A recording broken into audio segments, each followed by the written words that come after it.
年说今年准备结婚的，又说今年是什么无春寡妇年，我就寻思说那明年再结呗，反正我也不着急啊。你不知道我岁数比你大吗？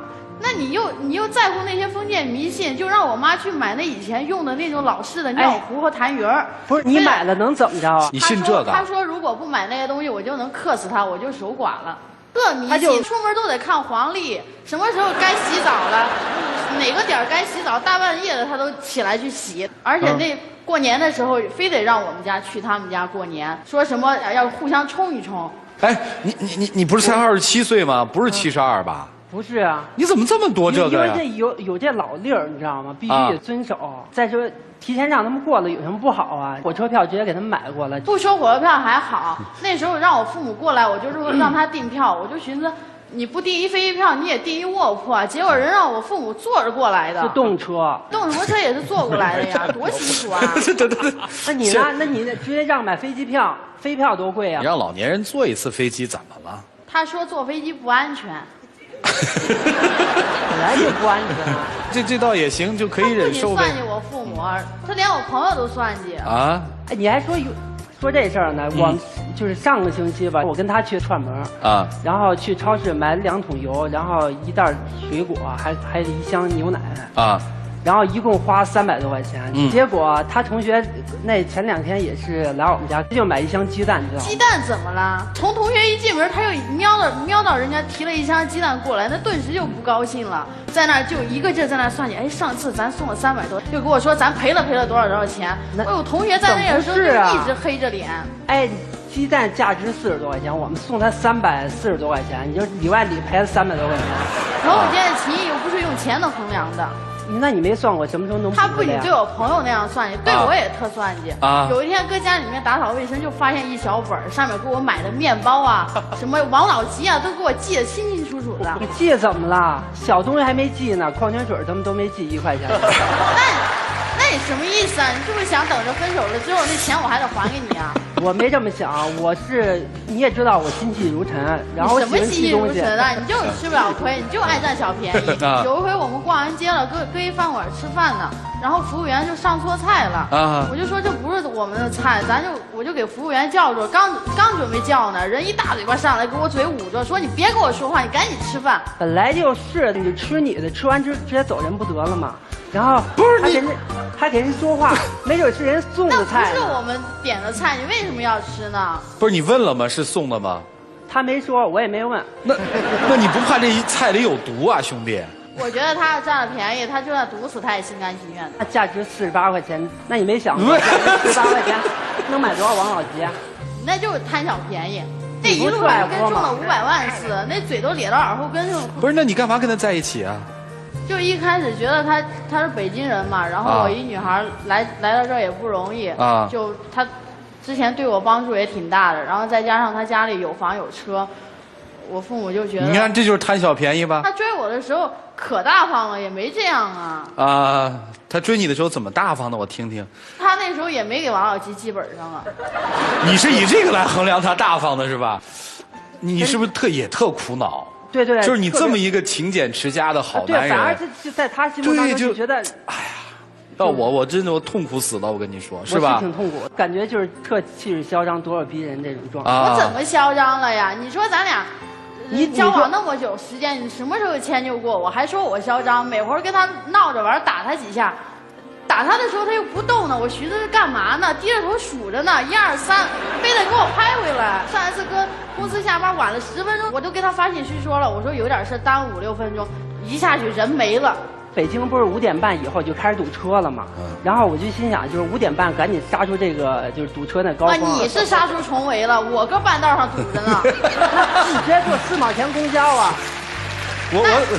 那你回家了，那你先做饭洗菜呀。那非等着我回家做饭，我做着饭呢，人没了，我这叫他吃饭搁哪儿呢？小区里面老头老太太围着他呢，什么这家生孩子啊，那家离婚了，怎么着？我说你一大老爷们怎么天天跟女人堆里讨论这些事情啊？家长里短不叫说闲话，明白吗？他说别人也就算了，就说自己家亲人的，大舅面前说三舅坏话，三舅面前说大舅坏话，有矛盾，2个人有矛盾，你没看出来吗？有矛盾你调节，你应该说好话，你说坏话那是挑拨离间。说好话太假了。那你就别拉着我去跟他们说成嘛，非得拉着我跟他们那些七大姑八大姨讨论什么黄金降价了，衣服打折了，不好买这东西吗？哎，你们俩日常生活就这么掐吗？因为这些琐事经常掐。你特享受吧？他真的特享受，他特享受我给他道歉的那过程，你知道吗？还让我写检讨啊。你写过什么检讨啊？什么今儿什么钱不该花了，就什么事我都得迁就人。不是你写过吗？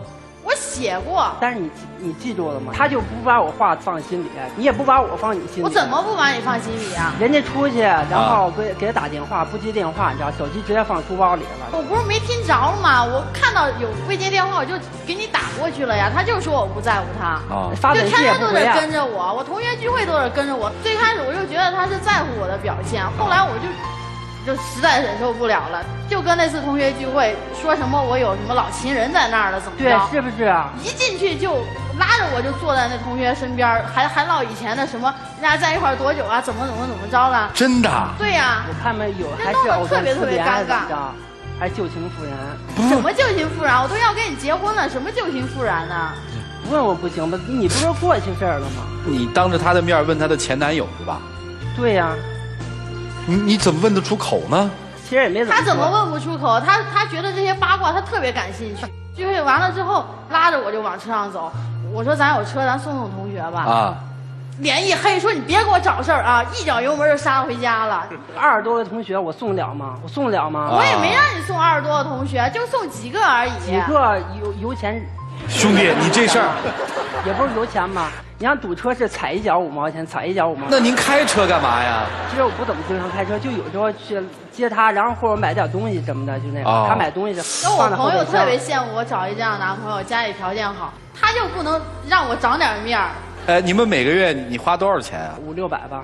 那你们不吃不喝吗？这就是需要一个技巧啊！啊，你给我们讲讲。经常去超市买一些就是打折东西啊，这不丢人。他就不让我去逛超市，他觉得我买的东西比他买的贵，就几毛钱，他就觉得我不会买东西，他就每次他自己去超市买菜，多个几毛钱一个大白菜就出了，他都没想过，你知道吗？那你是跟我过还是跟大白菜过呀？你现在应该攒了不少钱了吧？还行。就这些钱未来的打算是什么呀？肯定就是说以后就生活柴米油盐这块全都用钱什么的啊。到现在我也不觉得自己做错，我希望自己这种行为能感染他。那现在钱谁管啊？肯定我管呀。那他口袋里有零花钱吗？他口袋零花钱比较少。多少钱一般？也就20-30吧。那你是每天给？他给那20-30块钱，意思就让我出去买瓶王小吉喝。那是每天都给他20-30呢，还是一个星期给他20-30？他就补我花了多少钱，比如说我今儿给我30块钱，我花了5块钱，他隔一天就补5块钱给我，就凑30块钱给我。那他会问你钱花到哪儿了吗？问呢，他还给我一小本让我记呢。关键是你也没记，不全都我记了。有必要吗？这些东西日常开销。记账是个好习惯啊，但是记过了也不太好。就是因为太花钱如流水了，所以我就不是你们2个人不一个月才花500-600吗？在北京，这还花钱如流水呢。你们家这水可真流得细呀！以前花的特别多哦，以前花多少啊？以前花1000多。也就是说，通过你的管理，你们家这财政支出减少了50%。对。你现在是坚决要分手吗？如果要有人真的能给他改变一下，我还是想跟他走下去。哦，也就是说，这男人是又爱又恨，是吧？对。要是能大方点多好，是吧？对。啊，你是这女人又爱又烦，是吧？要是能节俭点多好，是这意思吧？对，我就是这意思。这事儿还挺难弄的，看看你们5位的智慧吧。来，一起进入丘比特问卷。你的这种习惯是从什么时候形成的呢？开始知道会花钱的时候，然后就开始一点就是会省钱。因为我比较喜欢理财嘛。你给他送过花吗？没有。你看怎么花多贵呀！那情人节花更贵了。给女孩子30块钱，你还觉得人家花钱如流水？那他给我钱，那就要花钱如洪水了。那肯定不行的。就是比如说，他把工资的2/3给你，你来保管，你来理财，1/3归人家自己。人家今儿高兴了，人家攒点钱自己买一个漂亮衣服。你的爱美之心是天性，你不能去扼杀人家这方面的东西。小家庭是2个人过日子，不是你一个人，对吧？你要给他一定的宽容度。像这个女孩呢，我觉得其实在某一方面是很享受她的那种对你的呵护。你要是把她放弃的话，其实你心里是不舍的。所以有一些方面呢，你也要向她靠拢一些，适当的学习一下节约，这样两个相互理解，我觉得这日子还是可以过下去。我一直想知道，就是说你一个月小两口过日子500块钱，你们怎么过的？他买衣服的话，就是一般就是建议买衣服之前，然后我就让他上网搜搜，怎么样搭配衣服最漂亮，去哪买衣服最值。那搜来搜去，原来发现动物园那边衣服比较，的确是，然后配完了也的确不错。但是有一点你要记住一个问题，现在这不是你一个人，你要知道你的另一半的想法。如果按照你的节奏走的话，他不干的话，可能随时会走了。什么是合适？尺度要把握一个尺度。我的意思就是说，如果要节俭，那从每一分钱都要节俭。然后你是从骨子里就爱节俭，但是生活中不只是节俭一件事情，但是你要会赚钱。但理财情况就是之前理财 OK， 怎么会理财了？你只是会节约，你不是叫理财。理财你还有投资呢。我倒真同意李玲说的那段话，就是。勤俭节约是一个特别好的传统和习惯，但是要把这个好传统、好习惯给做过了，可就不是勤俭节约了。您这基本叫抠门儿。表面上看，其实你们之间就是这个鸡毛蒜皮的这些小事儿，但是有一些事情发生了，但刚才你没说出来，我觉得那倒是关键。比如说刚才提到父亲和女方在外头去买家具，你在家里头歇着。然后他们是看中了一些比较贵的家具，父亲是征求你的意见，但是你断然拒绝。对对对。你说了什么？我就说干嘛就是选10万块钱那个家具，是不是太浪费了？资料上写你原话是说，你们一家人都算计我。那是生气的时候说的。这恰恰就是你这个算计的根本。你现在还是停留在你的我的，你们在算计我的。但是你没有想到，如果你跟他结婚走在一起，就是我们的。第二，你要爱他的话，你一定要爱他所尊重敬爱的人。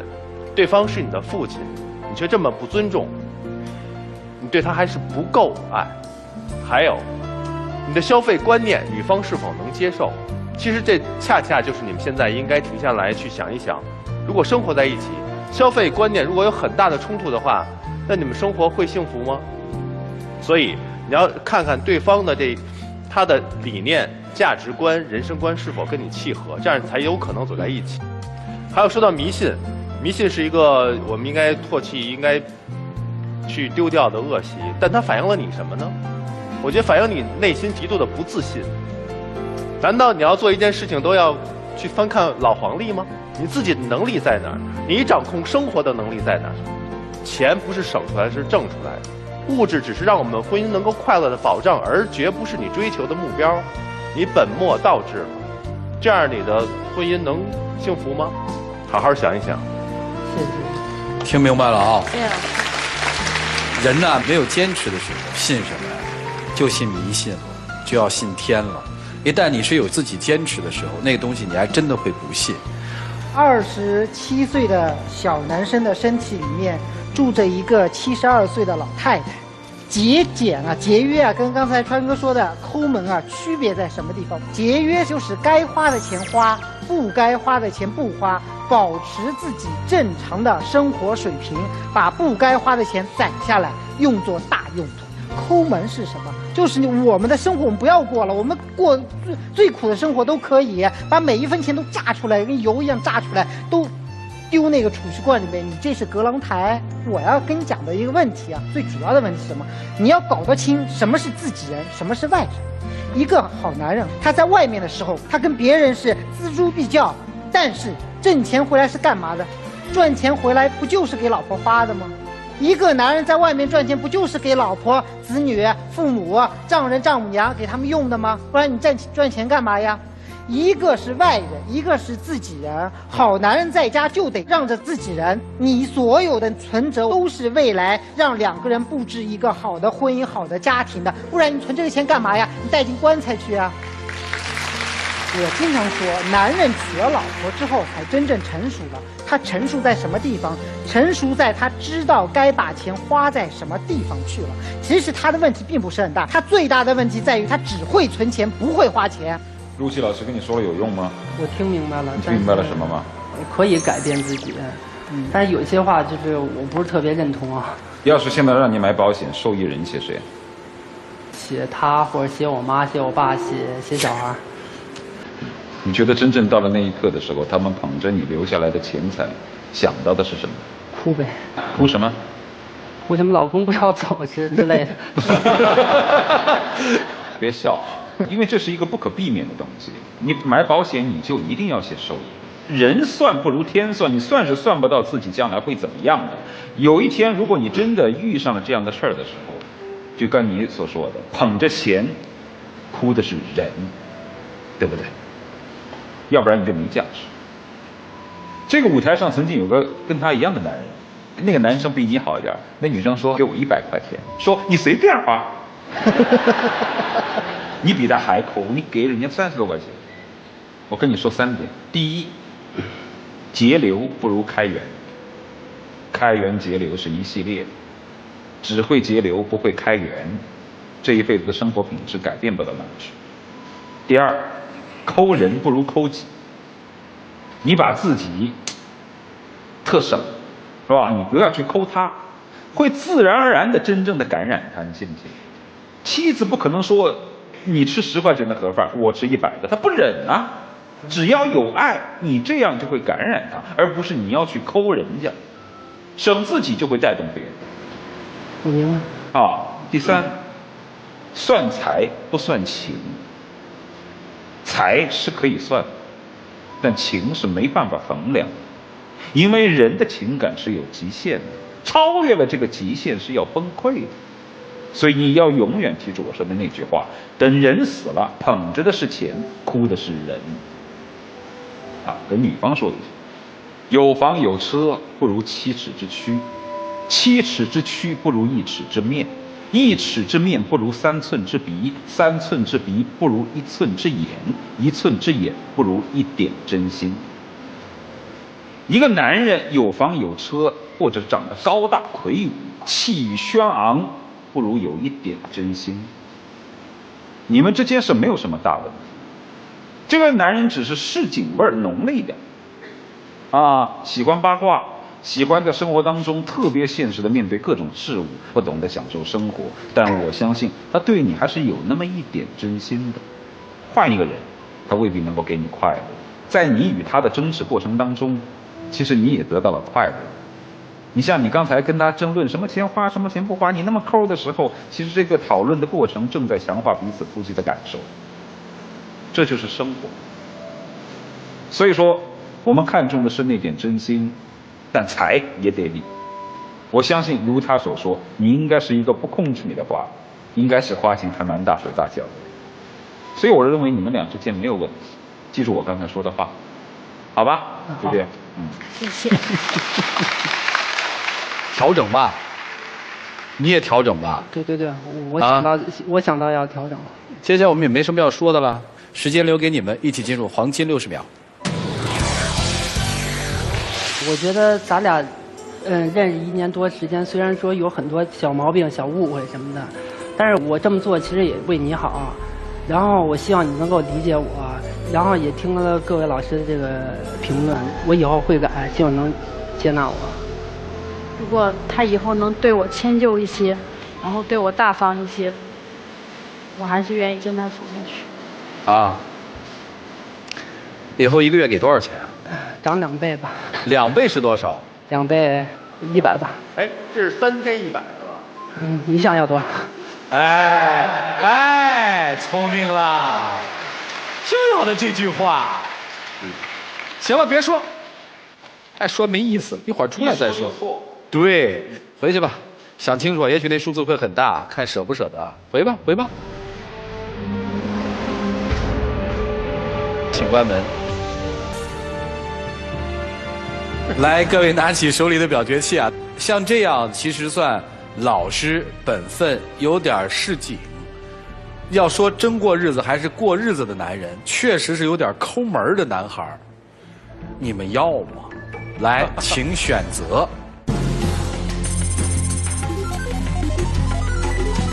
现场有68.97%的观众朋友，还是挺喜欢这种男人的。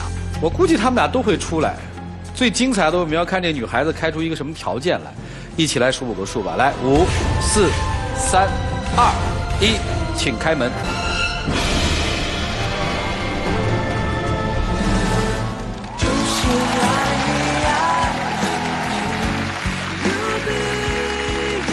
价格还没谈好呢，站在前面，一个月要多少啊？500。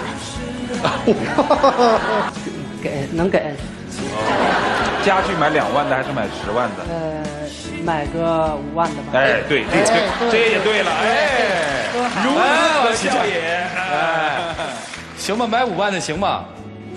行，那他多迁就我一点。马上拍婚纱照，他也要依着我。你打算拍多少钱？6、7千的吧。行吗？拍到6000还是7000？哎，我觉得这个男人太可爱了。6000还是7000？6500吧。那我再给你加100行吗？6600。哎，这就基本就要把日子过成段子了，能幸福啊！接下来有请我们的小花童来，有请。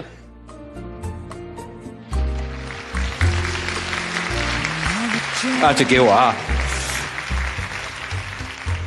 现在请男嘉宾把这份精美的杰利亚礼盒送给你最爱的人，代表着你对他说爱要有你才完美。来，我们一起来见证他们这个浪漫的时刻。来，请见证。我爱你，请嫁给我。我愿意。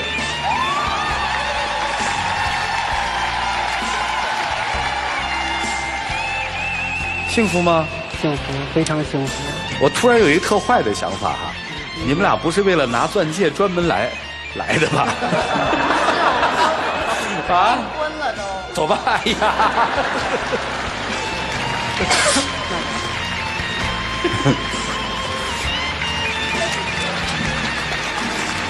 做什么事儿都讨价还价一下，在生活里可能也是一种情绪的表达。我相信他们会幸福的。接下来当然是到了我们杰利亚爱情保鲜剂时间了。一拳烂打不是我爱你的表现，只能证明你是一个情绪不稳定、不理智、不知进退的人。